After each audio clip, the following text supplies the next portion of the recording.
ما بتمدش ايديها غير اللي بيمد ايديه. اول ما بتسحب ايديك بتشيل ايديها، تديلك ظهرها.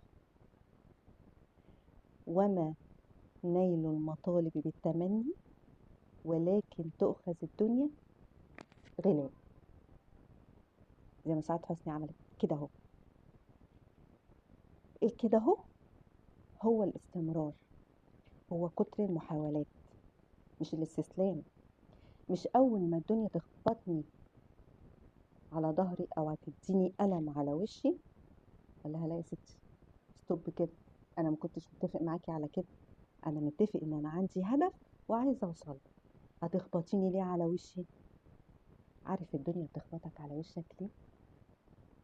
علشان تعرف اذا كنت فعلا انت عايز الهدف ده ولا ما صدقت ان انا اضربك على وشك.